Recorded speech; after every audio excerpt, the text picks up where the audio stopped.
واسهل طريقة فطير مشلتت ممكن تعمليه. طريقة سهلة جدا، طري جدا، هش جدا. تقدري تعمليه بالسمنة البلدي، تقدري تعمليه بالزبدة، تقدري تعمليه سمنة على زيت، بأي طريقة انتي عاوزاها. بصوا جمال الفطير، بسم الله ما شاء الله، طالع زي الزبدة بطريقة سهلة جدا. بصوا طبقات من جوه، هيعجبك بجد. لو عجبك الفيديو ارجو ان انت تدعميني بلايك او كومنت تصلي فيه على النبي. بصوا بقى شكل الفطير جميل جدا، روعة روعة روعة. تعالوا بقى نشوف الطريقة. عندي 2 كيلو دقيق، هحط عليهم معلقة سكر كبيرة، معلقة واحدة، ونص معلقة ملح صغيرة.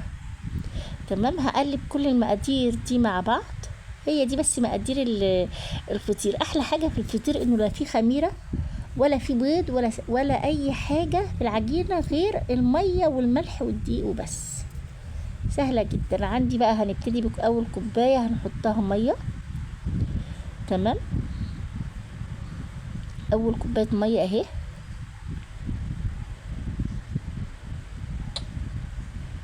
وعجني بقى الاول، لميها، وبعد كده ابتدي بقى ان انت عجني بايدك. بصوا يا جماعة بجد العجينة حلوة جدا. اهم حاجة ان انت تدي للعجين حقه علشان خاطر تاخدي نتيجة في الاخر تبقى ممتازة. تمام، ابتدي بقى طلعي حطي مية تاني لسه، لان احنا حاطين 2 كيلو دقيق. وعاوزة اقولك على حسب الدقيق، في دقيق بياخد مية كتير وفي دقيق لا. المهم ان انت بقى ايه، لازم تعجني كويس جدا زي ما انا قلتلك. خلاص شيلي المعلقة من الدقيق. بوريكم كل الطرق. اما تيجي تشيلي معلقة او تشيلي سمنة من الدقيق، لازم تحطي شوية دقيق عشان تقدري تشيلي بيها الشيء اللي انت حاطه فيه. تمام، خلي كوباية المية جنبك وافضلي بقى عجني. طبعا ده لسه محتاج مية كتير لان دول 2 كيلو دقيق. اعجني بقى على قد بقى ما تقدري. العجينة سلسة جدا زي ما قلتلكم. في الاول هتكون بتلزق، يعني في الاول خالص هتكون بتلزق معاكي. بعد كده مع كتر العجن وكل شويه تسيبها ترتاح. يعني انت ما تعجنهوش كله مره واحده، لا انت عجني سيبيه يرتاح اهو كده شويه وارجعي عجني تاني. تمام، كل شويه ارجعي عجني تاني. يعني بصي سيبيه مثلا دقيقتين، اعملي حاجه بسيطه وارجعي اعجني تاني. ليه بقى؟ كل ما بتريحي العجينه كل ما بتديكي. بصي هي لسه بتلزق. اوعوا تحطوا دقيق او ميه، لا انت كل ما تعجني فيها التلزيق ده هيروح. كل ما تعجني التلزيق ده هيروح. حاولي بقى تعجني كويس جدا. العجينه سلسه، مش محتاجه منك زيت، مش محتاجه منك اي حاجه دلوقتي غير بس ان انت تعجنيها زي ما انتوا شايفين. العجين على الترابيزه احسن بكتير من ان انت تعجني في الطبق، لان انت بتقدري تتملكي في العجينه كويس جدا. اما العجينه في الطبق برضك بتبقى محكمه بالطبق. مسكي بقى العجينه خبطيها شويه، جيبيها من تحت لفوق، يعني لحد ما التلزيق ده يقل. اوعي تفكري تحطي دقيق او تحطي اي حاجه، لا بالعكس. بصوا بقى شكلها، بصوا مع كتر العجن بقت سلسه ازاي. هي بس عاوزه شويه منك مجهود. خلاص انا هسيبها وهغطيها. خلاص هي بقت كويسه جدا. هغطيها واسيبها بقى ايه ترتاح، لان دي ما فيهاش خميره. هسيبها ترتاح شويه. خلاص سبتها حوالي ربع ساعه. تمام، جيت لقيتها خلاص هي بقت ناعمه جدا وطريه. هبتدي بقى اقطع منها كور واركنها على جنب. الفطيره الواحده بتاخد 17 كوره. الفطيره الواحده بتاخد منك 17 كوره. انا عملت من ال2 كيلو 4 فطيرات، يعني يعتبر كل فطيره نص كيلو دقيق. تمام، كوري بقى على قد ما تقدري زي ما انا قلت لك. حاولي تخليهم قد بعض بالتقريب، يعني طول ما عندكيش ميزان عينك هو اللي ميزان. تمام، هتخلصيهم بقى كلهم زي ما انت شايفه كده. بصي العجينه سلسه في ايدك، سلسه وايه، ولسه ما حطيناش لا زيت ولا سمنه ولا اي حاجه. تمام، تعالوا بقى نشوف بعد ما خلصناهم كده ايه اللي حصل. عندي سمنه اللي هي في الطبق ده سمنه وده زيت. ده زيت والتاني سمنه. لون السمنه كده ليه؟ لان السمنه دي كانت يعني اللي هي بتاعت الشركات، وانا حولتها البلدي، حطيت عليها كيلو لبن وسبتها تغلي على النار. بنضف مكاني بقى خلاص كده، عشان هبتدي بقى ان انا ايه افرد العجينه. تعالوا نشوف هنعمل ايه. بصوا بقى، اول قطعه معاكي خديها وحطي ايه، وحطي زيت على الترابيزه او الرخامه بتاعتك، حطي زيت وابتدي بقى افردي. الطريقه سهله جدا زي ما انت شايفه كده، ما تخافيش، مش محتاجه نشابه ولا اي حاجه غير ان انت تفردي بايدك. انا ما قطعتش في اللقطه دي حاجه، هفرد لكم 2 أو 3 واوريكم بقى انا بعمل ايه. زي ما انتم شايفين كده افرديها وما تخافيش، مش طول ما هي مرتاحه مش هتتعبك في الفرد. لو هي مش مرتاحه هتتعبك في الفرد، واحنا ريحنا العجينه وكمان عجناها اديناها حقها في العجن، فاكيد هيبقى النتيجه سهله جدا. عندي صينيه زي ما انتم شايفين، عندي صينيه مدهونه زيت او سمنه، مدهونه سمنه زي ما انتم شايفين. هتاخدي الحته دي وتحطيها عليها اللي انت عملتيها. مش مهم تتقطع لان كده كده انت هتلميها. تمام، حاولي تفرديها برضو على الصينيه زي ما انتم شايفين. هتاخدي واحده تاني، هتحطي زيت وهتفردي. عاوزه اقولك ان العجينه او قطعه العجينه دي كل قطعه بتاخديها بتبقى احسن من اللي قبلها في الفرد. ليه؟ لان بتبقى خلاص ارتاحت، فاهمني؟ يعني كل واحده هترتاح هتبقى احسن من اللي قبلها في الفرد، ومش هتتقطع زي التانية. لما بتكون لسه معجونه دلوقتي او ما متكوره دلوقتي بيتقطع وبيبقى مش يعني مش بتتفرد معاكي مظبوط. تمام. بصوا بقى اهي التانية، هتحطي شويه سمنه ما بين الطبقات. تمام، وتبتدي بقى تظبطي بقى العجينه.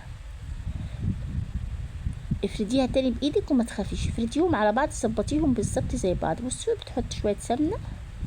على فكره السمنه لونها مظلوم في التصوير، هي لونها اصفر فاتح، بس مش عارفه ليه. حتى بصوا لما اتدلقت على الترابيزه لونها ازاي. زي ما انتم شايفين بقى كده، انا خلاص خلصتهم. خلصت اللي هم كام 17 قطعه، دول 17 قطعه. بتجيبيها بقى كده تلفيها من تحت وتقفليها زي ما انتم شايفين، سهله جدا. بتقفليها خلاص كده، تلفيها على الناحيه التانية وتغطيها وتسيبيها ترتاح بقى ايه لحد ما تخلصي التانيين. مش هتعملي حاجه فيها غير ان انت هتغطيها وتسيبيها ترتاح، لان انت لو عملتيها دلوقتي مش هتتفرد معاكي ابدا. وهوريكم لما تيجي تفردوها بعد ما ترتاح هتبقى سهله جدا. تعالي بقى نعمل تاني فطيره. زي ما انتم شايفين خدت قطعه، حطيت شويه زيت، الفردي على زيت والسمنه ما بين الطبقات. افردي بقى، افردي بايدك كويس جدا، متخافيش. بصي العجينه سلسه زي ما انا قلتلكوا عشان ارتاح. عندي الدور دوت صينيه تاني مختلفه، مربعه مش مدوره، عادي هتقدري تعملي فيها برضك بكل سهوله، لان انت اللي بتقدري تدوري العجينه ذات نفسها. بصوا بقول لكم اهي اتقطعت، مش مهم، هتمسك نفسها في الاخر، يعني مش هتبان في الفطيره. وانا حبيت ان هي تتقطع كده عشان اوريكم الشكل، انه حتى لو العجينه اتقطعت مش مهم، انت في الاخر بتلم الفطيره كلها مع بعض. تمام، هعمل لكم واحده تاني.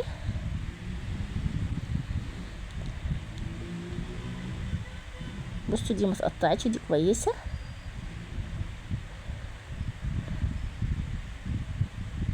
يلا هتحطها عليها، تحطوا سمنه وتحطوها عليها اهي. يلا حطوها لحد ما تكملوا الجزء كله. تحطوا برضو سمنه وتحاولوا تظبطوها. تمام، بعد كده انا خلصتهم كلهم زي ما انا علمتكم.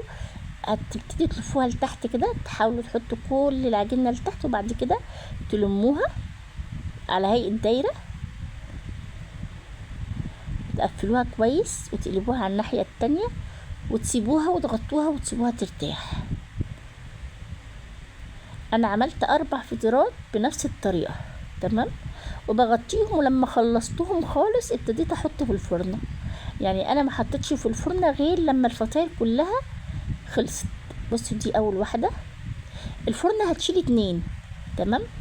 يكونوا الاتنين التانيين ارتاحوا. بصوا بقى، بكف ايدك احط سمنه، بكف ايدك من جوه لبره، من جوه لبره لحد ما تلمس الصينيه، عشان ما تبقاش تخينه من جوه ورفيعه من بره، لا تبقى كلها بحجم واحد. تمام. من بره من جوه لبره اهي زي ما انتم شايفين. ولان هي مرتاحه وخدت وقتها في الراحه ما تعبتنيش في الفرد. بصوا بقى دي ظبطوها بقى بحيث ان كلها تبقى مقاس واحد. تمام. خلاص كده هوديها بقى الفرن. عملت التانية اهي كمان، جبتها زي ما انتم شايفين، احط لها شويه سمنه. لازم تحط شويه سمنه، ولو عندك كمان قشطه بلدي يا سلام، حلو جدا. زي ما انتم شايفين من بره من جوه لبره، من جوه لبره. افرديها كويس جدا زي ما انتم شايفين. حاولي بقى تعدليها، لو فيها شكل مثلا مش عاجبك اظبطيها. تمام. الفطيره دي كانت هتبقى اكبر من كده، لو كانت الصينيه اوسع من كده كانت هتبقى اكبر من كده. تمام. خلصتهم كده بقى، تعالوا شوفوا شكلها في الفرن حلوه ازاي. بصوا وهي لسه على كده، الفرن ما ارتفعتش، بس بجد يعني الفرنه شغاله تحت وفوق. الفرنه دي الفرنه بتاعت زمان ام انبوبه دي جميله جدا وبتستحمل معاكي، شغاله تحت وفوق. بصي بقى شويه كده بعد ما انتفخت، بصوا شكلها حلو ازاي، يعني خدت حقها وانتفخت، عليت عليت عليت في الفرن. بصوا شكلها، بصوا الجمال. خلاص كده احنا طلعناهم من الفرن. بصوا الطراوه والجمال بتاعت الفطيره وهشه ازاي. اهم حاجه في الفطير ان انت تريحيه، اول ما تريحيه تاخدي منه احلى نتيجه. يعني من المعجنات اللي لازم ترتاح، وليها كذا طريقه. نستقبلكم عاوزين تعملوا بسمنه بلدي براحتكم، عاوزين تعملوا بسمنه هولندي براحتكم، عاوزين تعملوا سمنه على زيت براحتكم، عاوزين تعملوا زيي وتجيبوا نص كيلو سمنه عليها نص كيلو لبن وتسيبيه يغلي على النار وتحطوا له رشه ملح ويتحول لسمنه بلدي براحتكم. بص بقى الطبقات، طبعا لان الفطيره سخنه جدا انا بجد مش قادره امسكها، بس بصوا الطبقات بتاعت الفطير جميله جميله جميله. فطير هش وطري ويستاهل بجد بقكم. بصوا كمان بالعسل هيعجبكم جدا. انا وريتكم القطع كلها، بصوا الفطيره كلها جميله ازاي.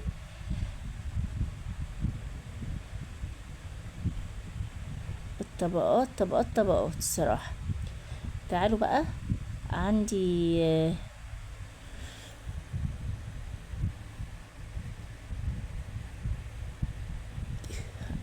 زي ما انتم شايفين حلوه ازاي. تاخدوا بقى حته عسل وتاكلوا.